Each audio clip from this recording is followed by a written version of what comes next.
আসসালামু আলাইকুম প্রিয় বার্সা ফ্যান্স, প্রিয় কুলার্স, ঈদ মোবারক।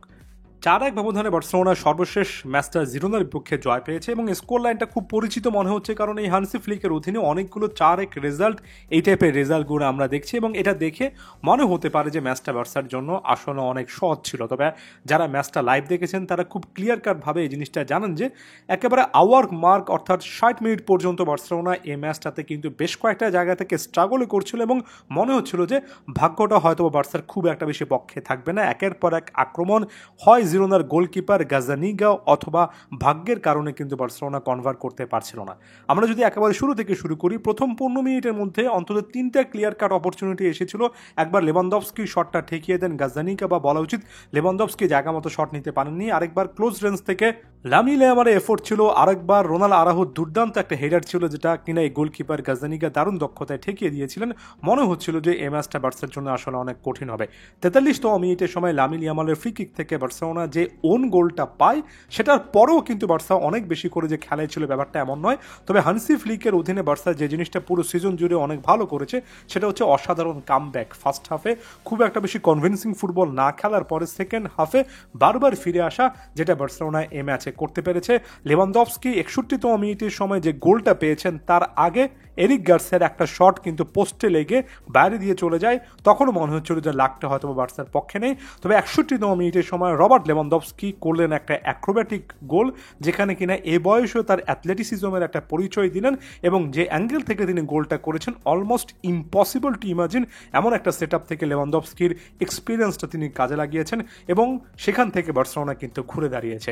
এই সময়টাতে হানসি ফ্লিক বরাবরের মতো দুর্দান্ত দুটো সাবস্টিটিউট করেছেন, যেমন ফ্র্যাঙ্কি ডিয়ং একটা ম্যাচে তার ক্যাপাবিলিটি দেখালেন, ফেরান তোরেস আরও একটা অসাধারণ গোল করলেন। 77তম মিনিটের সময় লেভানডফস্কির যে গোলটা আসলে বার্সার জন্য পূর্ণ 3টা পয়েন্ট নিশ্চিত করেছে, সেখানে একেবারে ডিয়ং একটা ক্লাস ছিল, মিডফিল্ড থেকে বলটা পেয়েছেন, দুর্দান্ত একটা টার্ন নিয়ে বলটা নিজে ক্যারি করেছেন, লেভানডফস্কিকে জায়গা মতো দিয়েছেন। লেভানডফস্কি ওই সিচুয়েশন থেকে পূর্ণাঙ্গ এক্সপেরিয়েন্সের একটা ফসল তুলেছেন। এই লেভানডফস্কি যিনি কিনা মাঝখানের একটা সময়টাতে অনেকগুলো চান্স মিস করলেন বা করছিলেন বলা উচিত, সে জায়গা থেকে লেভানডফস্কি এই ম্যাচে ফার্স্ট হাফের পর যথেষ্ট পরিমাণ ক্লিনিক্যাল, অর্থাৎ যতগুলো অপরচুনিটি পেয়েছেন ঠিক ভালোভাবে সেগুলো কনভার্ট করতে পেরেছেন। আলেহান্দ্রো বালদে কিংবা জেরার্ড মার্টিনরা যদি আরেকটু বেশি করে নিজেদের উপর চিন্তা না করতেন, গোল দেওয়ার চেষ্টা না করতেন, লেভানডফস্কিকে ডিবক্সের মধ্যে ডেলিভারি দিতে পারতেন, তাহলে এ ম্যাচে লেভানডফস্কির হ্যাটট্রিকটা হওয়া উচিত ছিল।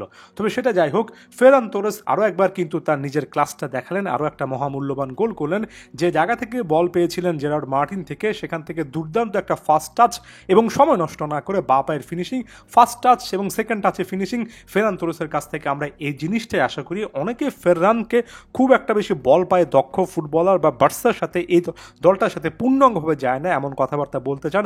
আমার কাছে মনে হয় পাসিং ফুটবলে, ওয়ান টাচ ফুটবলে ফেরান তোরেস অনেক কিছু আসলে দিতে পারেন যদি তিনি তার নিজের উপর আত্মবিশ্বাস ধরে রাখেন।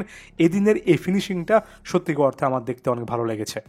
দিন শেষে 4-1 গোলের একটা ক্লিয়ার কাট জয়। এটা এমন একটা ম্যাচ যে ম্যাচটা হয়তো বা কারো মনে থাকবে না, বার্সেলোনার ক্লিয়ার কাট ডমিনেশন হিসেবে অনেকে দেখবেন। তবে আমি মনে রাখবো লা লিগার ইকুয়েশনের সেকেন্ড হাফে দুর্দান্ত একটা কামব্যাকের ম্যাচ বলে, এবং এই জয়টার মাধ্যমে পয়েন্ট টেবিলে নিজেদের আধিপত্য বার্সেলোনা কিন্তু বজায় রাখছে। রিয়াল মাদ্রিদের তুলনায় 3টা পয়েন্টের পরিষ্কার ব্যবধান আছে এবং আর অল্প কয়টা ম্যাচই বাকি আছে, আর মাত্র 9টা ম্যাচ।